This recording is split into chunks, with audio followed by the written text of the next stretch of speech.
bayar. Ini loh masih ditolak dari rumah sakit dan itu melanggar konstitusi.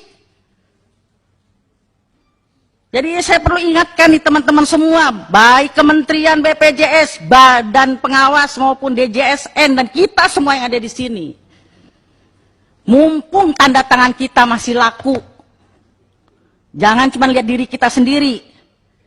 Kalau Menteri Kesehatan sakit, anggota DPR sakit, Abdi Waluya, wow, udah disambut sama perawatnya. Ibu sakit apa? Mau ke dokter Pras? Mau gini? Udah. Karena kita pakai Jasindo. Ya kan? Ya. Begitu Menteri Kesehatan disahkan aja, saya lihat Sekjen udah menyamperin. Tapi ketika kita sudah tidak jadi apa-apa yang diberikan untuk rakyat ini, apa sih sebenarnya historinya bisa lahir BPJS itu apa? Kan ingin memotong birokrasi kesehatan supaya tidak berbelit-belit. Dulu ada Jamkesmas, Jamkesda, Askeskin, SKTM, bla bla bla bla, supaya mimpi kita ada jaminan sosial tingkat nasional. Sehingga orang Pandeglang sakit di Bandung, orang Papua sakit di Aceh, itu semua hak warga negara Indonesia. Kita orang Indonesia punya hak yang sama. Itu perintah Undang-Undang Dasar 45 pasal 28H. Setiap warga negara punya hak sehat yang sama. Mau Menteri Kesehatan, mau anggota DPR, tukang ojek, satpam, tukang wartawan, tadi saya bilang wartawan. Itu tadi dibilang sama Pak Obon, Pak Anwar, anggota buruh. Jangan dilihat gajinya. Hari ini ada yang gaji 7 juta begitu PHK. Belum masuk data orang miskin, anaknya sakit, siapa yang tanggung jawab? Tapi dia warga negara Indonesia loh. Konstitusi mengatakan setiap warga negara berhak mendapat pelayanan hidup sehat yang sama. Saya makanya nggak seneng lihat data tuh, nggak seneng. Di situ 222 juta. Kalau dihitung masih 38 juta yang belum tercover. Padahal kita baru kemarin ngomong rapat Poksi 7%, padahal ini 14%, udah nggak bener. BPS, data orang miskin, beda sama BKKBN, beda lagi dengan pemerintah daerah. Mau pilkada, data orang miskinnya nambah. Nggak ada yang benar, nggak ada yang benar. Sekarang pokoknya bagaimana warga negara punya hak sehat yang sama. Mau punya Mercy, mau tukang rumput, sama dulu. Soal akhirnya kita tidak pakai, sekarang anggota DPR kita pakai Jasindo, kita punya hak yang sama dulu. Terus argumentasinya, iklannya di TV, saya muak kalau lihat. Gotong royong, dengan gotong royong, yang sehat memberi, yang sakit, semua tertolong. Gotong royong itu yang kata Bung Karno, bukan begitu. Misalnya bikin got, oh ada yang punya teh, ada yang punya singkong rebus, ada dengan sukarela, dan punya itu konsep gotong royong benernya. Dari Pancasila, Sila, Trisila, Ekasila, itulah gotong royong. Kalau gotong royong orang dipaksakan itu pemerasan. Kamu boleh nggak kena ini mandiri, harus satu keluarga 5 orang, itu yang tadi dibilang sama Adinda Anwar. Suruh ikut 5 orang. Itu pemerasan, Saudara Menteri. Gotong royong, dia udah tahu satu keluarga yang rawan sakit, anakku yang nomor 3, oh gajiku segini. Tadi siapa yang katanya mau ngeliatin nanti di daerah pemilihannya, Saudara Salehno. Saya yang sehari 20.000, dia bisa menggotong royongkan satu orang. Ya udah alhamdulillah, itu harusnya tanggung jawab negara loh, tanggung jawab pemerintah loh. Dia udah mau menggotong royongkan satu orang, jangan dipaksa juga dong 5 orang. Itu namanya pemerasan. Tanggung jawab negara, jangan lagi bicara nanti rugi dong BPJS, nanti pemerintah rugi dong. Bung Karno dulu memerdekakan Republik ini, Saudara Menteri, ini kan tentara, pasti belajar dong, Lemhanas. Saya nggak belajar Lemhanas, saya tahu. Bung Karno dulu nggak pernah mikir tentang gaji tentara segini PNS, yang penting proklamasi, kami itu dulu. Ini nggak usah mikir, negara tidak boleh berbisnis dengan rakyatnya, tidak boleh. Maka itu perlu lompatan. Kalau belum udah takut rugi, takut mundur. Pak Jokowi wali kota sudah bisa memikirkan 250.000 rakyatku di Solo harus bagaimana sehat semua, pintar semua, dapat pekerjaan semua. Itu perintah undang-undang, bukan meneko-neko. Begitu jadi gubernur DKI yang memikirkan 9 juta, begitu jadi presiden 260 juta. Makanya perlu yang bantu-bantu ini memikirkan. Jadi bukan ini data, ini kalau itu mah udah yang satu bisa ngerampok, kalau bisa yang lain juga ngerampok, begitu. Tapi ini hak rakyat. Undang-undang kesehatan juga mengatakan di situ, tapi mana rakyat ada yang terbela? Nggak ada. Padahal udah kita cantumkan di Undang-Undang Kesehatan pasal 32. Rumah sakit menolak pasien, sanksi di pasal 190. Baru nolak saja, sanksinya 2 tahun dan saya dulu nggak mau bilang atau 200 juta. Kalau karena ditolak yang tadinya dia stroke ringan begini jadi permanen gini apa mati, 10 tahun dan 1 miliar, tapi nggak pernah ada pasien dipenjarakan, dapat itu si dokter atau perawat atau apa, tapi selalu pasien yang jadi kalah. Padahal kita udah cantumkan kedaulatan pasien di pasal itu. Nggak pernah disosialisasikan. Karena teman sejawat itu ikatannya terlalu tinggi. Saya pernah dibully sama ID, disomasi, bukan dokter Terawan aja. Karena statement saya yang menyakitkan, saya bilang dokter lebih jahat daripada polisi. Polisi nilang orang sehat, dokter nilang orang sakit. Saya langsung dibilang, dokter Ciptaning keluar dari ID. Saya dulu masih Jainal, ketua ID-nya. Saya bilang, Jainal yang milih gue bukan lu. Yang milih gue rakyat Sukabumi. Saya statement gitu, saya bilang sama anak saya yang dokter.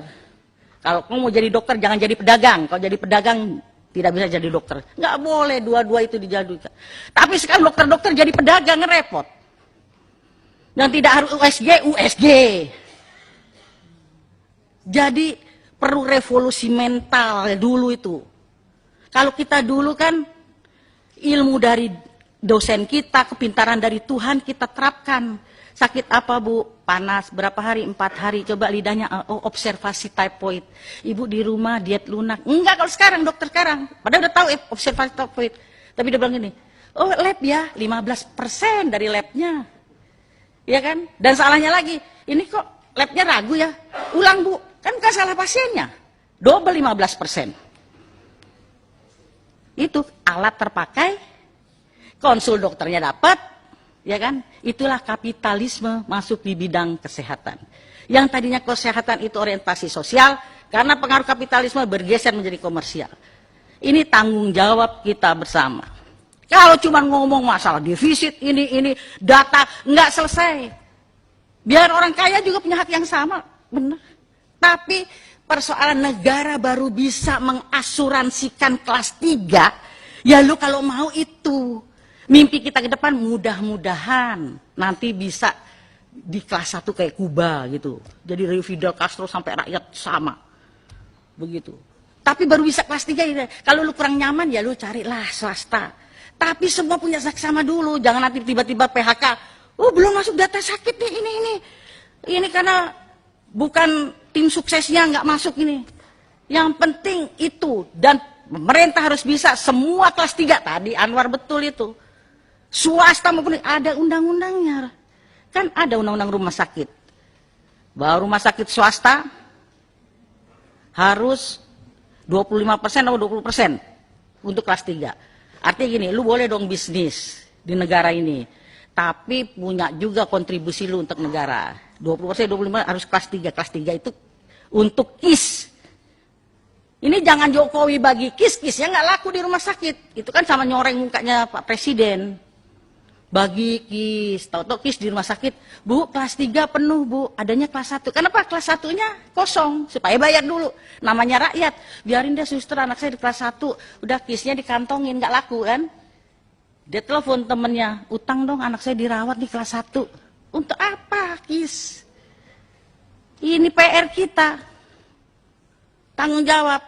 Itu dewasnya gimana? Ini harus kita awasi dan ini kebobolan di mana-mana pasti terjadi lah. Karena revolusi mental buat kita semua, dokternya kayak perawatnya kayak orang rumah sakitnya kayak BPJS ya semua salah. Udah. Saya itu pernah berhayal mau mimpi, mau tidur itu. Mimpi saya ke depan itu bagaimana ya suatu saat tidak boleh satu orang pun yang tertolak dari rumah sakit. Karena Undang-Undang Dasar 45 pasal 34 mengatakan negara berkewajiban menyediakan fasilitas kesehatan untuk semua rakyat. Artinya tidak boleh satu pun yang tidak terlayani. Kalau masih ada orang yang tidak bisa mengakses kesehatan, artinya kita masih gagal semua ini. Jangan dianggap kita berhasil. Menteri Kesehatannya kek, DPR-nya kek, ketua komisinya kek, semua gagal. Jangan bilang hebat, enggak. Sama semuanya, jangan tepak dada. Masih ada di sekitar kita yang nangis. Bayi tidak bisa pulang di Bekasi karena ditahan rumah sakit. Bayangin. Soal itu Pak punya, nggak apa-apa kan dia nggak pakai. Pasti dia pakai dong Jasindo, makanya udah nggak usah data. Jadi usul konkret saya, sudah Menteri Kesehatan, usul pada Pak Jokowi, kan sama-sama UGM, belum ada presiden dari UKI.